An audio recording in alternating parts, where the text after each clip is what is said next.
Hi అండి. YouTube ప్రజలకు నా యొక్క నమస్కారాలు. ఈ వీడియోలో కనబడుతుంది ఇది వచ్చేసి వశీకరణ పూజ నాన్న. ఇది వచ్చేసి వశీకరణ పూజ.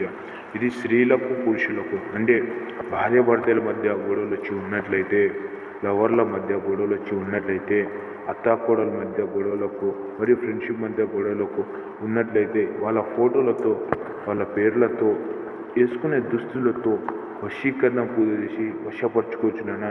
వశీకరణ పూజ చేసి వశపరచుకోవచ్చు. ఇది ఎన్నో సంవత్సరాల నుంచి విడిపోయి ఉన్నట్లయితే చాలు, ఒక్కసారి వాళ్ళ ఫోటోలు వాళ్ళ పేర్లు చెప్తే చాలు నాన్న, ఇట్లా పెట్టి ఇలా వశం చేసుకోవచ్చు. ఇది 100% గ్యారెంటీ నాన్న. మరియు దీనితో పాటు మరుగుమందు అనేది ఇవ్వడం జరుగుతుంది నాన్న. మరుగుమందు పెట్టే ఛాన్స్ లేకపోతే వశీకరణ పూజ వాళ్ళ ఫోటోలతో పేర్లతో వశీకరణ పూజ చేసి మీరు వశపరచుకోవచ్చు. ఇది 100% గ్యారెంటీ నాన్న. కావాల్సిన వారు మనం ఉన్న స్క్రీన్పై ఉన్న నెంబర్ని కాల్ చేయండి.